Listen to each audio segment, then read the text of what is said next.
प्रभु श्रीराम से जुड़े 10 चौंकाने वाले रहस्य। शिव, राम, कृष्ण, महावीर, बुद्ध और नानक के बिना भारत उस शरीर की तरह है जिसमें कोई आत्मा नहीं। सिर्फ एक राम को निकाल देने से भारत का संपूर्ण धर्म और संस्कृति मरुस्थल की तरह हो जाता है। यही कारण है कि पिछले सैकड़ों वर्षों से प्रभु श्रीराम और उसने जुड़े तथ्यों पर लगातार हमले होते रहे हैं, लेकिन अंत में जीत धर्म की ही होगी। यह आलेख पढ़कर आपको निश्चित ही आत्मसंतुष्टि होगी। कुछ लोग कहते हैं कि राम भगवान नहीं थे, वे तो राजा थे। कुछ का मानना है कि वे एक काल्पनिक पात्र हैं, वे कभी हुए ही नहीं। वर्तमान काल में राम की आलोचना करने वाले कई लोग मिल जाएंगे। राम के खिलाफ तर्क जुटाकर कई पुस्तकें लिखी गई हैं। इन पुस्तक लिखने वालों में वामपंथी विचारधारा और धर्मांतरण करने वाले लोगों ने बढ़ चढ़कर भाग लिया है। तर्क से सही को गलत और गलत को सही सिद्ध किया जा सकता है। तर्क की बस यही ताकत है। तर्क वेश्याओं की तरह होते हैं। ये तर्कबाज लोग सभी नफरत के रावण हैं। रावण का अंत तय है। पहला रहस्य, नहीं किया था राम ने सीता का परित्याग। पहले रामायण 6 कांडों की होती थी, उसमें उत्तरकांड नहीं होता था। फिर बौद्धकाल में उसमें राम और सीता के बारे में सच झूठ लिखकर उत्तरकांड जोड़ दिया गया। उस काल से ही इस कांड पर विद्वानों ने घोर विरोध जताया था, लेकिन इस उत्तरकांड के चलते ही साहित्यकारों, कवियों और उपन्यासकारों को लिखने के लिए एक नया मसाला मिल गया और इस तरह राम धीरे धीरे बदनाम होते गए। इसी उत्तरकांड को तुलसीदास ने लव कुश कांड नाम से लिखा और कहानी को और विस्तार दिया। नहीं किया था राम ने सीता का परित्याग। सीता 2 वर्ष तक रावण की अशोक वाटिका में बंधक बनकर रही, लेकिन इस दौरान रावण ने सीता को छुआ तक नहीं।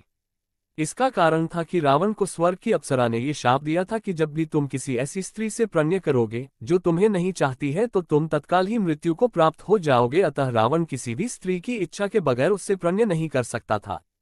सीता को मुक्त करने के बाद समाज में ये प्रचारित है कि अग्निपरीक्षा के बाद राम ने प्रसन्न भाव से सीता को ग्रहण किया और उपस्थित समुदाय से कहा कि उन्होंने लोक निंदा के भय से सीता को ग्रहण नहीं किया था। किंतु अब अग्निपरीक्षा से गुजरने के बाद ये सिद्ध होता है कि सीता पवित्र है, तो अब किसी को इसमें संशय नहीं होना चाहिए। लेकिन इस अग्निपरीक्षा के बाद भी जन समुदाय में तरह तरह की बातें बनाई जाने लगी। तब राम ने सीता को छोड़ने का मन बनाया। ये बात उत्तरकांड में लिखी है, यह मूल रामायण में नहीं है। वाल्मीकि रामायण, जो निश्चित रूप से बौद्ध धर्म के अभ्युदय के पूर्व लिखी गई थी, समस्त विकृतियों से अछूती है। इसमें सीता परित्याग, शंबूक वध, रावण चरित आदि कुछ भी नहीं था। ये रामायण युद्धकांड, लंकाकांड में समाप्त होकर केवल 6 कांडों की थी। इसमें उत्तरकांड बाद में जोड़ा गया। कालिदास, भवभूति जैसे कवि सहित अनेक भाषाओं के रचनाकारों सहित रामचरितमानस के रचयिता ने भी भ्रमित होकर उत्तरकांड को लवकुश कांड के नाम से लिखा। इस तरह राम की बदनामी का विस्तार हुआ। शोधकर्ता कहते हैं कि हमारे इतिहास की यह सबसे बड़ी भूल थी कि बौद्धकाल में उत्तरकांड लिखा गया और इसे वाल्मीकि रामायण का हिस्सा बना दिया गया। हो सकता है कि यह उस काल की सामाजिक मजबूरियां थीं, लेकिन सच को इस तरह बिगाड़ना कहाँ तक उचित है। सीता ने न तो अग्निपरीक्षा दी और न ही पुरुषोत्तम राम ने उनका कभी परित्याग ही किया। विपिन किशोर सिन्हा ने एक छोटी शोध पुस्तिका लिखी है जिसका नाम है राम ने सीता परित्याग कभी किया ही नहीं। ये किताब संस्कृति शोध एवं प्रकाशन वाराणसी ने प्रकाशित की है। इस किताब में वे सारे तथ्य मौजूद हैं जो ये बताते हैं कि राम ने कभी सीता का परित्याग नहीं किया। रामकथा पर सबसे प्रामाणिक शोध करने वाले फादर कामिल बुल्के का स्पष्ट मत है कि वाल्मीकि रामायण का उत्तरकांड मूल रामायण के बहुत बाद की पुनर्तः प्रक्षिप्त रचना है। रामकथा उत्पत्ति विकास हिंदी परिषद, हिंदी विभाग, प्रयाग विश्वविद्यालय, प्रथम संस्करण 1950।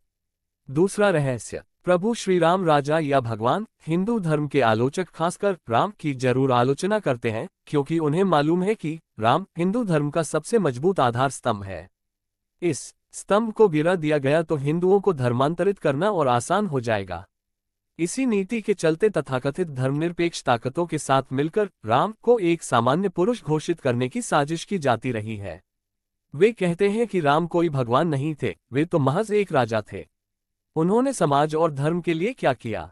वे तो अपनी स्त्री के लिए रावण से लड़े और उसे उसके चंगुल से मुक्त कराकर लाए। इससे वे भगवान कैसे हो गए? भगवान राम को मर्यादा पुरुषोत्तम कहा गया है, अर्थात पुरुषों में सबसे श्रेष्ठ उत्तम पुरुष। अपने वनवास के दौरान उन्होंने देश के सभी आदिवासी और दलितों को संगठित करने का कार्य किया और उनको जीवन जीने की शिक्षा दी।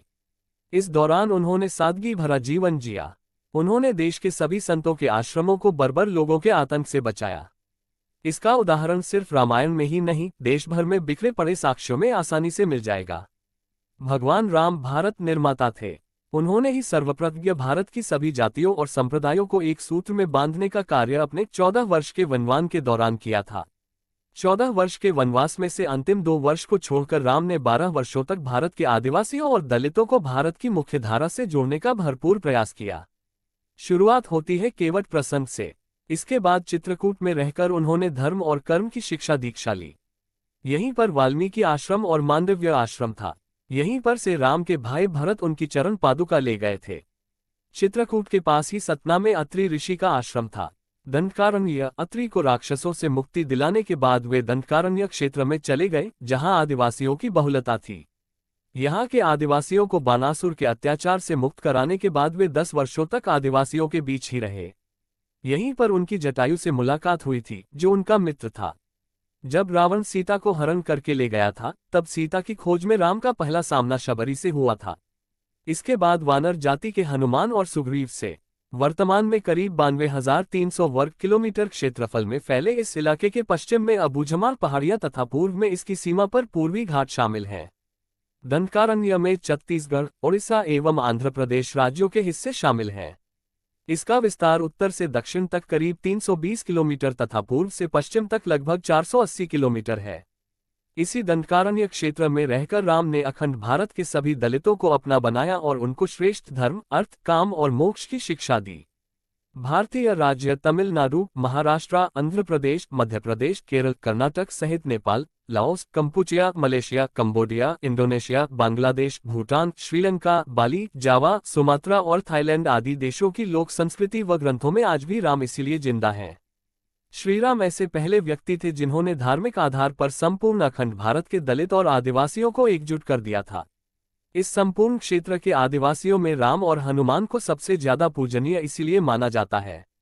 लेकिन अंग्रेज काल में ईसाइयों ने भारत के इसी हिस्से में धर्मांतरण का कुचक्र चलाया और राम को दलितों से काटने के लिए सभी तरह की साजिश की, जो आज भी जारी है। राम राजा नहीं भगवान। जब भी कोई अवतार जन्म लेता है तो उसके कुछ चिन्ह या लक्षण होते हैं और उसके अवतार होने की गवाही देने वाला कोई होता है। राम ने जब जन्म लिया तो उनके चरणों में कमल के फूल अंकित थे, जैसा कि कृष्ण के चरणों में थे।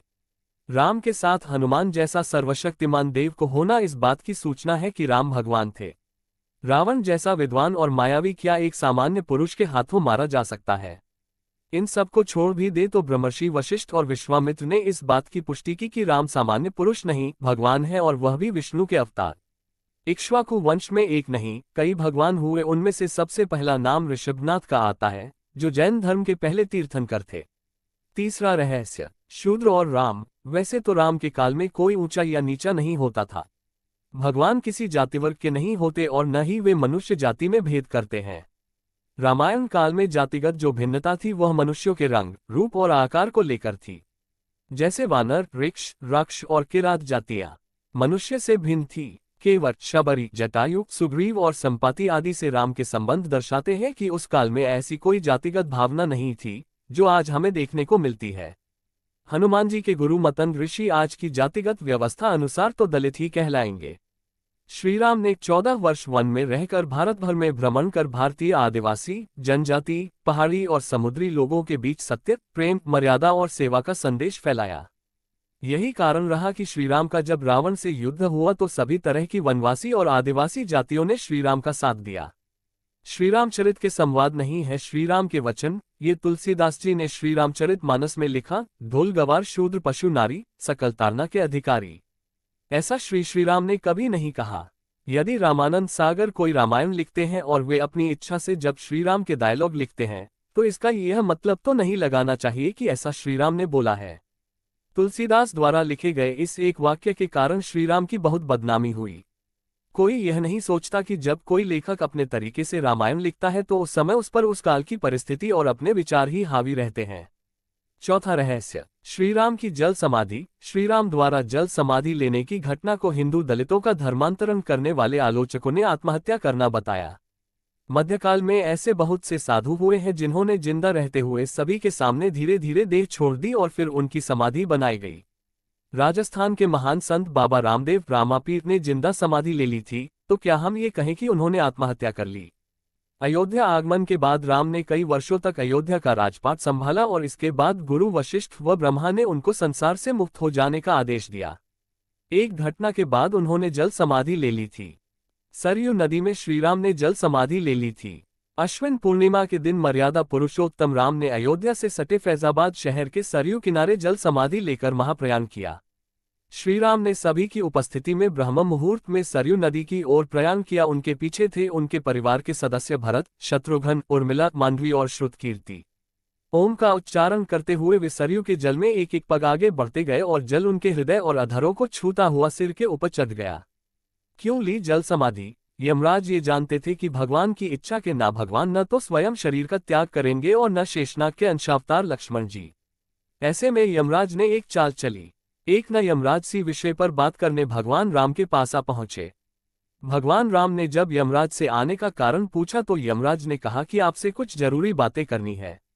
भगवान राम यमराज को अपने कक्ष में ले गए। यमराज ने कहा कि मैं चाहता हूं कि जब तक मेरी और आपकी बात हो उस बीच कोई इस कक्ष में नहीं आए। यमराज ने अपनी बात को आगे बढ़ाते हुए कहा कि अगर कोई बीच में आ जाता है तो आप उसे मृत्युदंड देंगे। भगवान राम ने यमराज की बात मान ली और यह सोचकर कि लक्ष्मण उनके सबसे आज्ञाकारी हैं, उन्होंने लक्ष्मण जी को पहरे पर बैठा दिया। यमराज और राम जी की बात जब चल रही थी उसी समय दुर्वासा ऋषि अयोध्या पहुंच गए और राम जी से तुरंत अलने की इच्छा जताई। लक्ष्मण जी ने कहा कि भगवान राम अभी यमराज के साथ शेष चर्चा कर रहे हैं। भगवान की आज्ञा है कि जब तक उनकी बात समाप्त नहीं हो जाए कोई उनके कक्ष में नहीं आए। आपसे अनुरोध है कि आप कुछ समय प्रतीक्षा करें। ऋषि दुर्वासा लक्ष्मण जी की बातों से तह हो गए और कहा कि अभी जाकर राम से कहो कि मैं उनसे मिलना चाहता हूं, अन्यथा मैं पूरी अयोध्या को नष्ट होने का शाप दे दूंगा। लक्ष्मण जी ने सोचा कि उनके प्राणों से का महत्व उनके राज्य और उसकी जनता का है। अपने प्राणों का मोह छोड़कर लक्ष्मण जी भगवान राम के कक्ष में चले गए। भगवान राम लक्ष्मण को सामने देखकर हैरान और परेशान हो गए। भगवान राम ने लक्ष्मण से पूछा कि यह जानते हुए भी कि इस समय कक्ष में प्रवेश करने वाले को मृत्युदंड दिया जाएगा, तुम मेरे कक्ष में क्यों आए हो? लक्ष्मण जी ने कहा कि दुर्वासा ऋषि आपसे अभी मिलना चाहते हैं। उनके हठ के कारण मुझे अभी कक्ष में आना पड़ा है।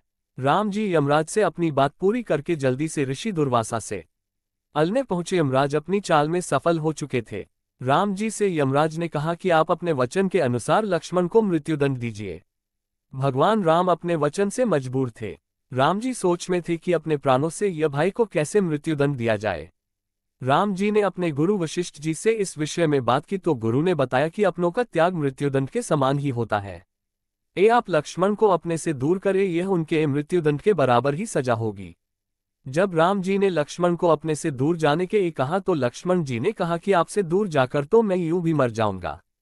अब मेरे उचित है कि मैं आपके वचन की लाज रखूं। लक्ष्मण जी भगवान राम को प्रणाम करके राजमहल से चल पड़े और सरयू नदी में जाकर जल समाधि ले ली। इस तरह राम और लक्ष्मण दोनों ने अपने अपने वचनों और कर्तव्य का पालन किया। कहते रघुकुल रीति सदा चली आए, प्राण जाए पर वचन न जाए। पांचवा रहस्य, श्रीराम के जन्म का रहस्य। सर्वप्रथम फादर कामिल बुल्के ने श्रीराम की प्रामाणिकता पर शोध किया। उन्होंने पूरी दुनिया में रामायण से जुड़े करीब 300 रूपों की पहचान की। इसके बाद समय समय पर कई शोध होते रहे। वर्तमान में नवीनतम शोधानुसार 5114 ईसा पूर्व 10 जनवरी को दिन के 12.05 पर भगवान श्रीराम का जन्म हुआ था। ये शोध वेदों पर वैज्ञानिक शोध संस्थान आईसर्व ने किया। हालांकि कुछ शोधकर्ता मानते हैं कि भगवान श्रीराम का जन्म 7323 ईसा पूर्व हुआ था। चैत्र मास की नवमी को रामनवमी के रूप में मनाया जाता है, लेकिन असल में वैज्ञानिक शोधकर्ताओं अनुसार श्रीराम की जन्म दिनांक वाल्मीकि द्वारा बताए गए ग्रह नक्षत्रों के आधार पर प्लेनेटेरियम सॉफ्टवेयर अनुसार 4 दिसंबर 7323 ईसा पूर्व अर्थात आज से 9339 वर्ष पूर्व हुआ था। वाल्मीकि के अनुसार श्रीराम का जन्म चैत्र शुक्ल नवमी तिथि एवं पुनर्वसु नक्षत्र में जब 5 ग्रह अपने उच्च स्थान में थे तब हुआ था। इस प्रकार सूर्य मेष में 10 डिग्री, मंगल मकर में 28 डिग्री, बृहस्पति कर्क में 5 डिग्री पर, शुक्र मीन में 27 डिग्री पर एवं शनि तुला राशि में 20 डिग्री पर था। बालकांड 18 श्लोक 8-9। शोधकर्ता डॉक्टर वर्तक पीवी वर्तक के अनुसार ऐसी स्थिति 7323 ईसा पूर्व दिसंबर में ही निर्मित हुई थी, लेकिन प्रोफेसर तोबस के अनुसार जन्म के ग्रहों के विन्यास के आधार पर श्रीराम का जन्म 10 जनवरी 5114 ईसा पूर्व हुआ था। उनके अनुसार ऐसी आकाशीय स्थिति तब भी बनी थी। तब 12:25 पर आकाश में ऐसा ही दृश्य था जो कि वाल्मीकि रामायण में वर्णित है। जातादर शोधकर्ता प्रोफेसर तोबस के शोध से सहमत हैं। इसका मतलब ये कि श्रीराम का जन्म 10 जनवरी को 12:25 पर 5114 ईसा पूर्व हुआ था, अर्थात आज दिनांक 8 अप्रैल 2014 रामनवमी के दिन से 7128 वर्ष 4 माह पूर्व हुआ था। श्रीराम के बारे में एक दूसरा शोध चेन्नई की एक गैर सरकारी संस्था भारत ज्ञान द्वारा पिछले 6 वर्षों में किया गया है। उनका मानना है कि श्रीराम का जन्म 5114 ईस्वी पूर्व हुआ था। मुंबई में अनेक वैज्ञानिकों, इतिहासकारों, व्यवसाय जगत की हस्तियों के समक्ष इस शोध को प्रस्तुत किया गया और इस शोध संबंधित तथ्यों पर प्रकाश डालते हुए इसके संस्थापक ट्रस्टी डी के हरी ने एक समारोह में बताया था कि इस शोध में वाल्मीकि रामायण को मूल आधार मानते हुए अनेक वैज्ञानिक, ऐतिहासिक, भौगोलिक, ज्योतिषीय और पुरातात्विक तथ्यों की मदद ली गई है।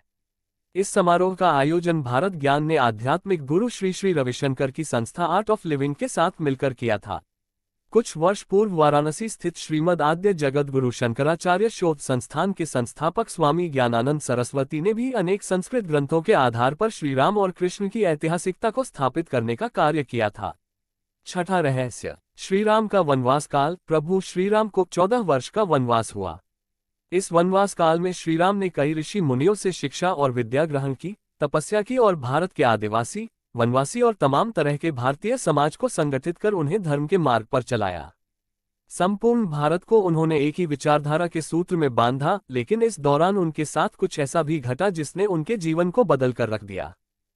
रामायण में उल्लेखित और अनेक अनुसंधानकर्ताओं के अनुसार जब भगवान श्रीराम को वनवास हुआ तब उन्होंने अपनी यात्रा अयोध्या से प्रारंभ करते हुए रामेश्वरम और उसके बाद श्रीलंका में समाप्त की।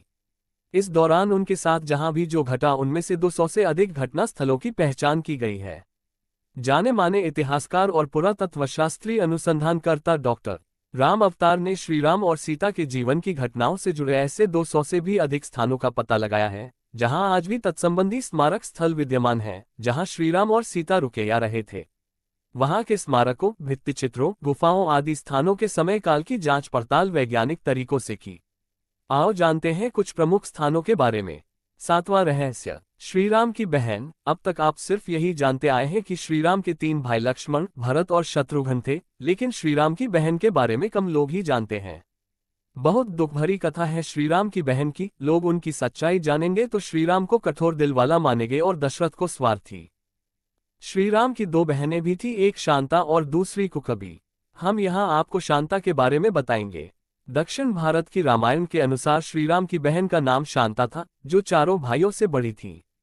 शांता राजा दशरथ और कौशल्या की पुत्री थी, लेकिन पैदा होने के कुछ वर्षों बाद कुछ कारणों से राजा दशरथ ने शांता को अंधदेश के राजा रोमपद को दे दिया था। भगवान श्रीराम की बड़ी बहन का पालन पोषण राजा रोमपद और उनकी पत्नी वशिनी ने किया, जो महारानी कौशल्या की बहन अर्थात श्रीराम की मौसी थी। आठवां रहस्य, भगवान श्रीराम की वंश परंपरा। हिंदू धर्म में श्रीराम को विष्णु का 7वां अवतार माना जाता है। वैवस्वत मनु के 10 पुत्र थे, इल, इक्ष्वाकु, कुशनाम, अरिष्ट, धृष्ट, नरश्चिंत, करुष, महाबली, शर्याति और पृषद। श्रीराम का जन्म इक्ष्वाकु के कुल में हुआ था। जैन धर्म के तीर्थंकर निमि भी इसी कुल के थे। श्रीराम के कुल के पूर्वज थे पृथु, त्रिशंकु, सगर, भागीरथ, रघु, नहुष, ययाति आदि थे। श्रीराम के आगे के कुल में लव और कुश के अलावा लक्ष्मण, भरत, शत्रुघ्न के पुत्रों का वंश चला। राजा लव से राघव राजपूतों का जन्म हुआ, जिसमें बरगुजक, जयास और सिकरवारों का वंश चला। इसकी दूसरी शाखा थी सिसोदिया राजपूत वंश की, जिसमें बैछला, बैसला और गहलोत कुहिल वंश के राजा हुए। कुश से कुशवाह, कछवाह राजपूतों का वंश चला। एक शोधानुसार लव और कुश की 50वीं पीढ़ी में राजा शल्य हुए, जो महाभारत युद्ध में कौरवों की ओर से लड़े थे। 9वां रहस्य, तारणहार। श्रीराम का नाम राम, ये शब्द दिखने में जितना सुंदर है उससे कहीं महत्वपूर्ण है इसका उच्चारण। राम कहने मात्र से शरीर और मन में अलग ही तरह की प्रतिक्रिया होती है, जो हमें आत्मिक शांति देती है। इस शब्द की ध्वनि पर कई शोध हो चुके हैं और इसका चमत्कारिक असर सिद्ध किया जा चुका है, इसीलिए कहते भी हैं कि राम से भी बढ़कर श्रीराम जी का नाम है। श्रीराम श्रीराम जपते हुए असंख्य साधु संत मुक्ति को प्राप्त हो गए हैं। प्रभु श्रीराम नाम के उच्चारण से जीवन में सकारात्मक ऊर्जा का संचार होता है। जो लोग ध्वनि विज्ञान से परिचित हैं वे जानते हैं कि राम शब्द की महिमा अपरंपार है। जब हम राम कहते हैं तो हवा या रेत पर एक विशेष आकृति का निर्माण होता है। उसी तरह चित्त में भी विशेष लय आने लगती है। जब व्यक्ति लगातार राम नाम जप करता रहता है तो रोम रोम में प्रभु श्रीराम बस जाते हैं। उसके आसपास सुरक्षा का एक मंडल बनना तय समझो। प्रभु श्रीराम के नाम का असर जबरदस्त होता है। आपके सारे दुख हरने वाला सिर्फ एकमात्र नाम है, हे राम। राम या मार, राम का उल्टा होता है म अ र अर्थात मार। मार बौद्ध धर्म का शब्द है। मार का अर्थ है इंद्रियों के सुख में ही रत रहने वाला और दूसरा आंधी या तूफान। श्रीराम को छोड़कर जो व्यक्ति अन्य विषयों में मन को रमाता है, मार उसे वैसे ही गिरा देती है जैसे सूखे वृक्षों को आंधियां। 10वां रहस्य। श्रीराम के काल के महत्वपूर्ण लोग। गुरु वशिष्ठ और ब्रह्मा जी की अनुशंसा पर ही प्रभु श्रीराम को विष्णु का अवतार घोषित किया गया था। श्रीराम के काल में उस वक्त विश्वामित्र से वशिष्ठ की अड़ी चलती रहती थी। उनके काल में ही भगवान परशुराम भी थे। उनके काल के ही एक महान ऋषि वाल्मीकि ने उन पर रामायण लिखी। अत्रि ऋषि और अष्टावक्र ऋषि श्रीराम के काल में मौजूद थे। श्रीराम ने सीता को रावण के चंगुल से छुड़ाने के लिए संपाति, जटायु, हनुमान, सुग्रीव, विभीषण, मैंद, द्विविद, जाम्बवंत, नाल, नील, तार, आगद, धूम्र, सुषेण, केसरी, गज, पनस, विनत, रंभ, शरभ, महाबली, कंपन, गवाक्ष, दधिमुख, गवैया और गंधमादन आदि की सहायता ली। श्रीराम के काल में पाताल लोक का राजा था अहिरावण। अहिरावण श्रीराम और लक्ष्मण का अपहरण करके ले गया था। श्रीराम के काल में राजा जनक थे, जो उनके श्वशुर थे। जनक के गुरु थे ऋषि अष्टावक्र। जनक अष्टावक्र संवाद को महागीता के नाम से जाना जाता है। श्रीराम परिवार। दशरथ की 3 पत्नियां थीं, कौशल्या, सुमित्रा और कैकेयी। श्रीराम के 3 भाई थे, लक्ष्मण, भरत और शत्रुघ्न। श्रीराम कौशल्या के पुत्र थे। सुमित्रा के लक्ष्मण और शत्रुघ्न 2 पुत्र थे। कैकेयी के पुत्र का नाम भरत था। लक्ष्मण की पत्नी का नाम उर्मिला, शत्रुघ्न की पत्नी का नाम श्रुतकीर्ति और भरत की पत्नी का नाम मांडवी था। सीता और उर्मिला राजा जनक की पुत्रियां थीं और मांडवी और श्रुतकीर्ति कुशध्वज की पुत्रियां थीं। लक्ष्मण के अंगद तथा चंद्रकेतु नामक 2 पुत्र थे तो श्रीराम के लव और कुश।